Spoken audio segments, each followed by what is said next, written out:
Hey everyone, welcome to Dr. Frank's Finance World. I'm Dr. Frank the Bank, where I try to teach you something about finance so you can make a little more money. Please be sure to subscribe and get notifications. There's more videos coming out all the time. This is actually a part 2 of net present value, where we dig a little deeper into each of the cash flows along the way rather than just hand it to you. But look for notes and links on the website. Whenever we get a chance, we update those. So this is the cash flow estimation and the look at risk out there. So really, like a lot of things in finance, there's 3 pieces to doing a net present value. One of them is how much you spend at time zero. Obviously, the firm has to generate something to make a new project go, and that includes initial investment, including any money you put it in and train people and so forth. It also includes the net change in working capital. This is the one that people don't think about a lot. The reality is you have to invest money to get the raw materials and turn it into inventory, and then you have to sell the inventory, which turns into receivables, and all of that becomes part of money that the firm does not have. That's an opportunity cost. So you also look at that type of stuff, the change in the net working capital. The reason why it's net is maybe your vendors will sort of, in a sense, rolling over from month to month, loan you the money for part of your inventory and so forth. So anyway, also if there's a change from the previous way of doing things, you came out with a new computer chip and it makes the other one obsolete, or maybe you came out with a complementary product, whatever, but sometimes there's some tax ramifications at the very beginning or a difference because of how you are changing things that could impact that cash flow, but that is called the initial time zero cash flow. Then you do cash flows along the way, which are essentially little mini income statements where you work your way down to net income and then add back depreciation. Why do you add back depreciation? Because you don't write a check for it when you put it down on the income statement. It's simply a tax deduction. It's a break you get, if you will. But ultimately, you do not write a check, so we add it back in.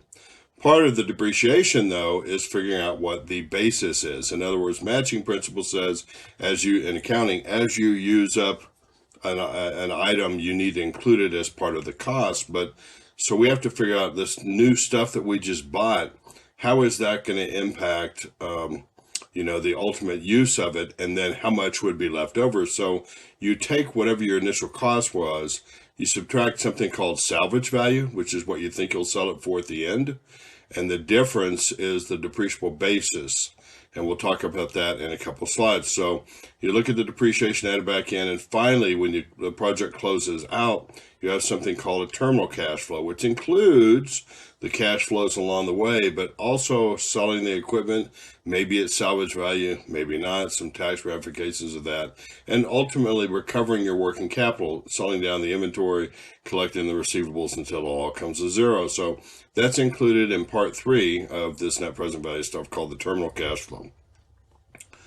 So this is just a written out example of it. This is what I normally write on the board, but ultimately in the initial investment, it's a change in working capital plus the investment part of it, whatever equipment and stuff you bought and manufactured. I usually roll straight over and say, well, there's the investment. How much of it is salvage value? I think in the example that they've given here that I took from one of the textbooks, the salvage value was actually 0, but the difference between that actually gives you how much depreciation overall you're going to write off. Well, I usually take it and divide it straight line, is what they call it, by the number of years and get the depreciation per year. So the cash flows up here are a function of a little mini income statement, net income, and adding back the depreciation.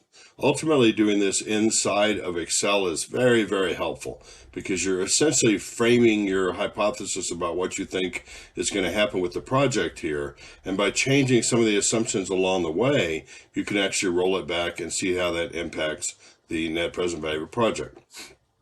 So finally, you calculate the terminal cash flow, which is the last cash flow. Some people forget to put in the last cash flow you get along the way, getting your working capital back, and then the salvage value with possible small tax ramifications. So other variables that matter, the depreciable basis and the time method. There are others called, used to be, I don't think they allowed anymore, called double declining balance, modified accelerated cost recovery system, or MACRS for short.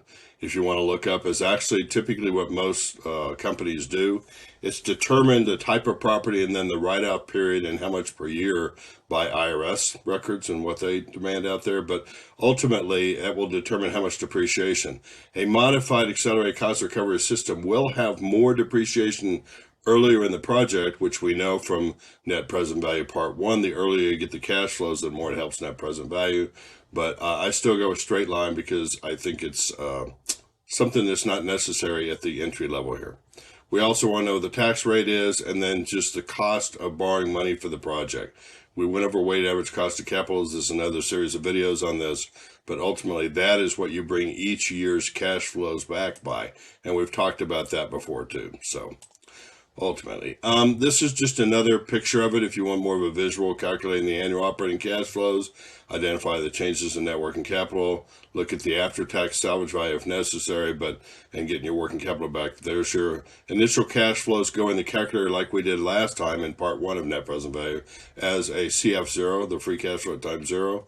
And then your first cash flow goes in C01, C02, C03, and then eventually C04 is a combination of that entire terminal cash flow, including the cash flows you get along the way, plus any other thing with net operating working capital and salvage value. So they're going to now go through a little bit and do these one by one. To find the initial cash flow, you need to find the net operating working capital. Let's say you put $25,000 into inventories, but your buddies, the companies that you buy from, let you carry an accounts receivable or accounts payable balance of $5,000.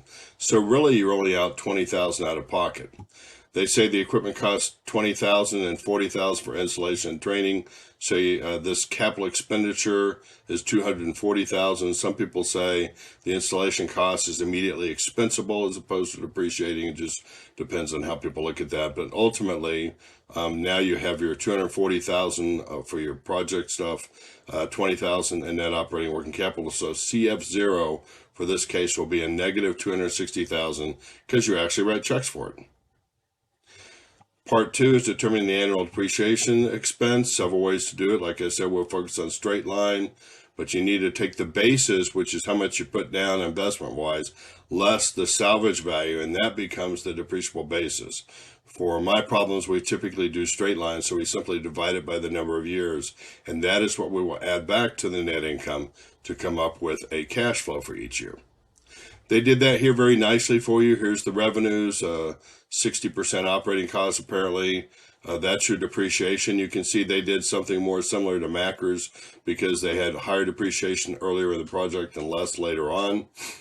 We would have just done 50 a year, but because of 200,000. But at any rate, there was an initial project out there.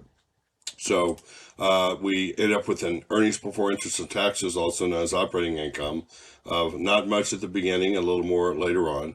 You subtract your taxes, so you minimize your taxes up front. You actually have a tax loss carry forward there, which will get you a check from the IRS, to be honest. Some people wonder if you would actually end up with a negative net income or at least getting money back from the IRS. The answer is yes. And then you add back the depreciation, and these become the cash flows along the way. C01, C02, C03, and the cash flow part of C04, plus the other terminal value stuff. And this is the part that I call the mini income statement, where you're just running it through. To do this in Excel is actually pretty easy and very useful. Finally, when you're getting to that last cash flow out there, the terminal cash flow, in this case, they depreciated it down to 0, but actually sold it for $25,000. So this is a recapture of the depreciation. The IRS, that they let them take off, so they have to actually write a check back to the IRS at their tax rate for the money that they had previously depreciated. So they only net $15,000 from the tax value as they actually paid the taxes on it for salvage after taxes. There's their net operating working capital. And now you have, this was your cash flow along the way, and there is your terminal cash flow from those two. And in the end, you would end up with a cash flow that looks like this. So how is net operating working capital recovered? It's really just part of the process of running a business, right? Because ultimately you would sell all the inventory and recover that money, and you'd collect all your receivables with any luck, and you would have that money as well. So that's how your working capital is recovered. You'd pay off your vendors, and that is what you get back. But the fact you don't have it in pocket for a number of years, which is why it's considered part of the cost of doing a project. Is there always a tax on salvage value like we just did? Not always. In this case, because we completely depreciated it and we sold it for $40,000, we had over depreciated, if you would. We had to pay 40% tax rate back on what we'd over depreciated, so it was a negative this time. The next question is it ever a positive? Actually, it is.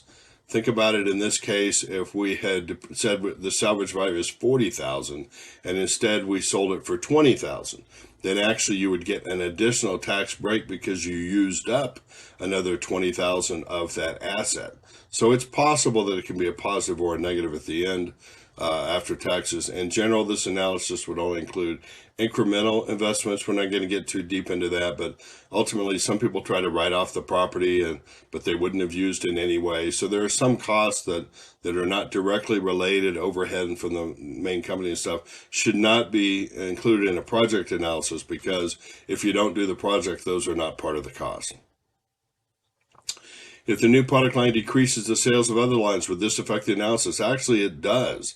They call it externalities out there. I think a great example is come out with a new product and make the previous product obsolete, whether it's a new computer chip or a new car or whatever. But if they're going to sell less because the new one is better, then yes. The fact that without that project you would have sold a certain amount and now you sell less, it is something that you do include in the cash flow. So the loss per year on the other lines would cost the project money. Now, interesting thing is maybe you would have not sold as much anyway because your product's getting old. But at any rate, there's a lot of thought and give and take that goes in on that. So it can either be just kind of like taxes, either a negative or a positive, depending. This is what it looks like on the timeline, a prettier version of what I did. There was the initial minus 260 with your initial investment and change in working capital. These were your cash flows along the way, and this was your terminal cash flow that included your recovery of salvage and stuff like that. So if we put this in the cash flow calculator here, put in the calculator, 260 was the time zero. All I did was put 260 negative and enter, and I had that for CF0. C01 was 79.7. I just put 79.7 enter, and it has a frequency of 1 because it only occurs once. The second cash flow is 91.2, so I just put 91.2 enter and got that for cash flow number 2, and that occurs once. Cash flow number 3 here was 62.4, so I put in 62.4 enter, and that occurs once. And then finally, the last cash flow, which included your recovery of working capital and salvage and all that, was 89.7. So cash flow 4 was 89.7, and that occurred once. Now, if I wanted to do the internal rate of return, the net present value, we could do the net present value was at 10%. I entered 10 and put that in, came down and computed it, and got minus 4.03. What this is telling me is corporate-wise, I would lose money during this project. And the reason why is because the project is only making me 9.3% and my money is costing me 10%. So I legitimately lose money. It's interesting to note that when you get into this analysis, I've had this happen with clients I've worked with before. Somebody will come in and it has a negative net present value, and they disappear from their office and come back 2 hours later, and suddenly it has a positive net present value. What that means is that they've changed some of the assumptions on these cash flows to try to make it look positive so the company will do their project. That makes them have more people, makes them more important and more powerful, and it gets them more money. And I've actually seen this happen in several occasions out there. So what you do as a company is you make these project analysis. The person who gave you the numbers that sort of tweaked them, if you will, to make it look good. Part of their promotion is the analysis of previous projects. And if you find that they've done this again and again and again, they may not be the person you want to keep around. But anyway, in this case, we came up with a 9.3. We can go internal rate of return. We knew it was negative, so we know it's less than 10%. I just hit IR and hit compute and came up with 9.28, or approximately 9.3%. And then finally, to look at the payback, and I think this is interesting, so let's clear that out here. We start with 260, which is how much money we had to put in. And the first year we get 79.7 of it back, so minus 79.7. So at the end of the first year, we still have not paid ourselves back for about $180,000. So we go to year 2, and that was 91.2. So I'm going to subtract 91.2 from this, minus 91.2. Nope, that didn't get it. 91.2. The decimal is kind of sensitive. We still have, you little booger. Anyway, I kept putting these in there. It's just not going to do it. Let me try again. 260 minus 79.7. It's about 180,000. We still haven't paid ourselves back. Minus 91.2 means we still owe 89,000. We haven't paid ourselves back yet. Year 3 was only 62,000, so it's going to take all of that year's money, minus 62.4. So in the end, we still have 26,000 to pay ourselves back from the payback standpoint. We made 89 the last year, so sometime during the last year, in this 89.7, we're going to completely pay ourselves back. So you take a ratio of what is still owed to what you bring in. So we divide that by 89.7, because you presume you bring it in all year long at the same amount, and it shows 0.29. So it took 3.3 years, years 1, 2, and 3, as well as another little over a quarter of a year. It took 3.3 years to pay yourself back. So the project is pretty much not doing great making you money when it's all said and done. There are other type of risks to consider, including standalone, if it's operated independently, and whether this has the same risk as other projects out there. You have to look at it relative to these other projects, because maybe you tweak the weighted average cost of capital. Maybe you say, I need to make 12%, not 10%, because this is a different, riskier area than we've been in before. And then you just look at it relative to the market overall. They're all correlated, of course. And it's this kind of the TLAR method, that looks about right, is how you have to approach this sometimes. So finally, sensitivity analysis, I love it. By setting up your stuff inside of Excel, you have a framework to work with, and you can see what changes in 1 or 2 variables would be.